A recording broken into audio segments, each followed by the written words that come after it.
आज हम भारतीय इतिहास के बहुत ही महत्वपूर्ण टॉपिक दिल्ली सल्तनत को इतनी अच्छी तरह पढ़ेंगे कि पूरा वीडियो देखने के बाद दिल्ली सल्तनत के 5 वंशजों के सभी बड़े शासक बेहद बढ़िया तरीके से आपको याद हो जाएंगे। यह वीडियो सभी के लिए यूजफुल है, चाहे वह कोई स्कूली लेवल का इतिहास हो या कोई कॉम्पिटिटिव एग्जाम हो जिसमें हिस्ट्री आती हो।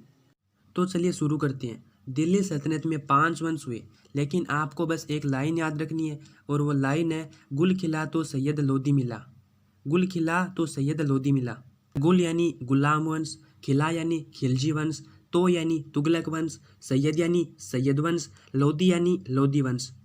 एक बार मेरे साथ बोलिए, गुल यानी गुलाम वंश, खिला यानी खिलजी वंश, तो यानी तुगलक वंश, सैयद यानी सैयद वंश, लोदी यानी लोदी वंश। एक बार इन सभी वंश के शासनकाल देख लेते हैं।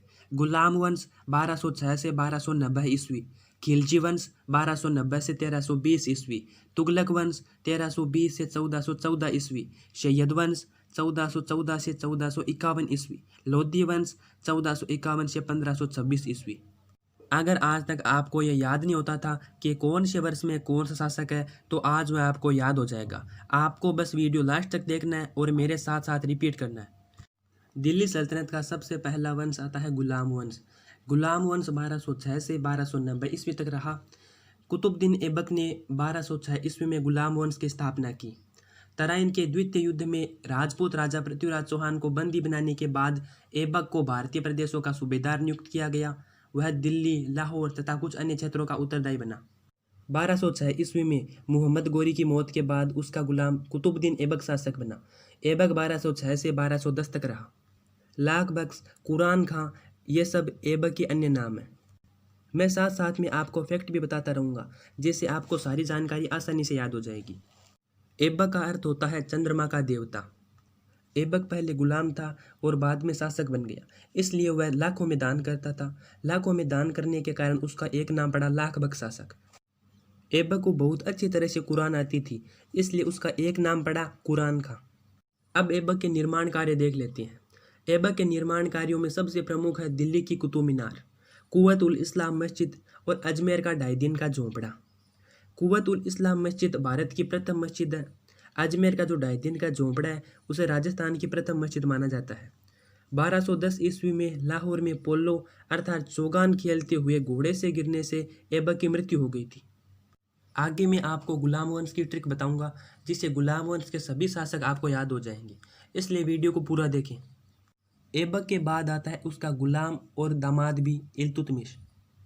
ऐबक के बाद आराम शाह शासक बना, लेकिन इल्तुतमिश ने उसकी हत्या कर दी और खुद शासक बन गया। इल्तुतमिश 1210 से 1236 ईस्वी तक शासक रहा। इल्तुतमिश ने चांदी व तांबे के सिक्के प्रचलित किए। चांदी के सिक्कों को टंका कहा गया और तांबे के सिक्कों को जीतल। इल्तुतमिश के बारे में कुछ अन्य जानकारी देख लेते हैं। उसने विश्वसनीय 40 सरदारों का दल बनाया, जिसे दल चालीसा या तुर्कान चहलगानी कहते थे। इल्तुतमिश ने सुल्तानगढ़ी नाम से अपने पुत्र नासिरुद्दीन महमूद का मकबरा बनवाया, जो भारत में प्रथम मकबरा था, इसलिए इल्तुतमिश को भारत में मकबरों का पिता कहते हैं। इल्तुतमिश ने ही सबसे पहले इक्ता प्रणाली लागू की थी। इल्तुतमिश के बाद रुकनुद्दीन फिरोज शाह शासक बना, लेकिन लोगों ने इल्तुतमिश की बेटी रजिया को शासक चुना। रजिया दिल्ली सल्तनत की एकमात्र महिला शासिका थी। रजिया 1236 से 1240 ईस्वी तक शासक रही। रजिया ने पर्दा त्याग कर काबा व कुल्लह पहनकर सिंहासन पर बैठी। काबा अर्थात कुर्ता व कुल्लह अर्थात टोपी। रजिया ने अल्तुनिया को तबर हिंद यानी बठिंडा का इख्तियार नियुक्त किया, जिसने 1240 ईस्वी में विद्रोह कर दिया। रजिया और अल्तुनिया के बीच युद्ध हुआ, लेकिन रजिया की हार हुई और दिल्ली में इल्तुतमिश का पुत्र बहराम शाह शासक बन गया। इसलिए रजिया ने अल्तुनिया से शादी कर ली और 1240 ईस्वी में कैथल के पास कुछ डाकुओं ने रजिया व अल्तुनिया की हत्या कर दी। अब तक हमने गुलाम वंश के 3 शासक देख लिए हैं। अगर आपको समझ में आ गया है तो मेरे साथ साथ बोलिए। गुलाम वंश का सबसे पहला शासक कुतुबुद्दीन ऐबक, उसके बाद उसका दामाद और गुलाम भी इल्तुतमिश, और उसके बाद उसकी पुत्री रजिया। सबसे पहले आता है कुतुबुद्दीन ऐबक। कुतुबुद्दीन ऐबक 1206 से 1210 ईस्वी तक शासक रहा। कुतुबुद्दीन ऐबक ने दिल्ली में कुतुब मीनार का निर्माण शुरू करवाया, जिसे बाद में इल्तुतमिश ने पूरा करवाया था। उसके बाद आता है इल्तुतमिश। इल्तुतमिश 1210 से 1236 ईस्वी तक शासक रहा। इल्तुतमिश को भारत में मकबरों का पिता कहते हैं। उसके बाद आती है उसकी पुत्री रजिया। रजिया 1236 से 1240 तक शासक रही। रजिया दिल्ली सल्तनत में एकमात्र महिला शासिका थी। अगर आपको अब तक तीनों शासक याद हो गए हैं तो अब गुलाम वंश की ट्रिक देख लेते हैं, और इस ट्रिक से आपको गुलाम वंश के सभी शासक एकदम आसानी से याद हो जाएंगे। और वो ट्रिक है, कोई रजिया बहुत ही मशहूर महाबली की। कोई रजिया बहुत ही मशहूर महाबली की। क से कुतुबुद्दीन ऐबक, ई से इल्तुतमिश, रजिया से रजिया, बहु से बहराम शाह, मशहूर से मशहूद शाह, महाज से महमूद, बली से बलबन और की से केकुबाद और क्यूमार्स। आसान सी ट्रिक है, एक बार मेरे साथ बोलिए। को से कुतुबुद्दीन ऐबक, ई से इल्तुतमिश, रजिया से रजिया, बहु से बहराम शाह, मशहूर से मशहूद शाह, महा से महमूद, बली से बलबन, की से केकुबाद और ग्यूमाश। रजिया के तबरहीन जाने के बाद 1240 ईस्वी में तुर्क सरदारों ने इल्तुतमिश के पुत्र बहराम शाह को गद्दी पर बैठा दिया, जो कि 1242 तक शासक रहा।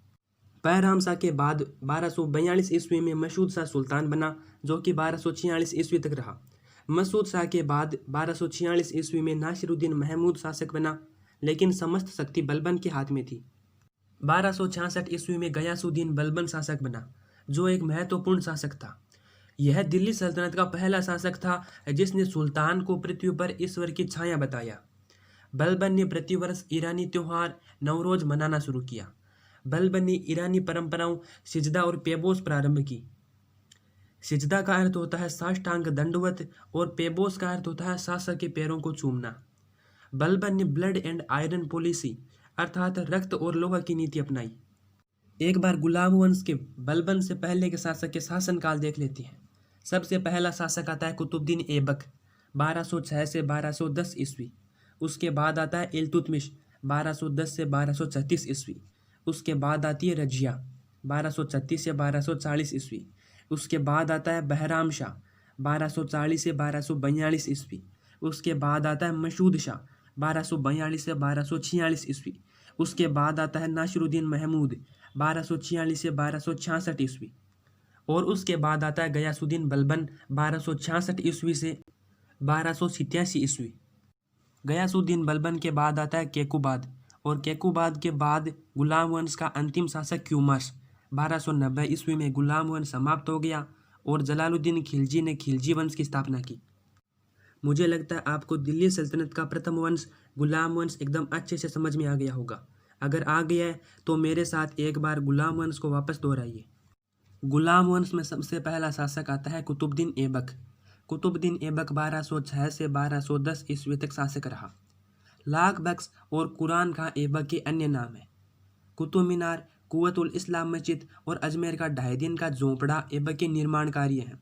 और 1210 में घोड़े से गिरने से लाहौर में कुतुबुद्दीन ऐबक की मृत्यु हुई। ऐबक के बाद आता है इल्तुतमिश।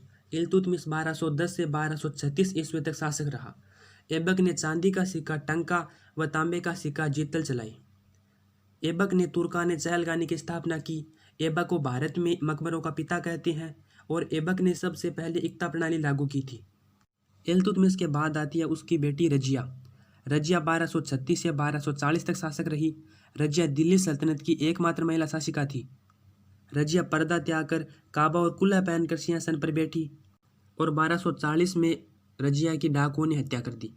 रजिया के बाद आता है बहराम शाह 1240 से 1242 ईस्वी। बहराम शाह के बाद आता है मसूद शाह 1242 से 1246 ईस्वी। मसूद शाह के बाद आता है नासिरुद्दीन महमूद 1246 से 1266 ईस्वी। नासिरुद्दीन महमूद के बाद आता है गयासुद्दीन बलबन 1266 से 1287 ईस्वी। दिल्ली सल्तनत का पहला शासक जिसने सुल्तान को पृथ्वी पर ईश्वर की छाया बताया।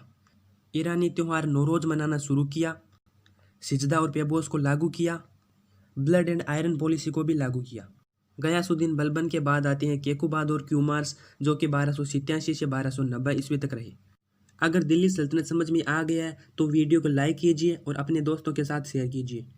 यह वीडियो आपको कैसा लगा यह ज़रूर कमेंट कीजिए। हमारे चैनल को सब्सक्राइब कर लीजिए ताकि आने वाली वीडियो की नोटिफिकेशन आपको मिल सके सबसे पहले।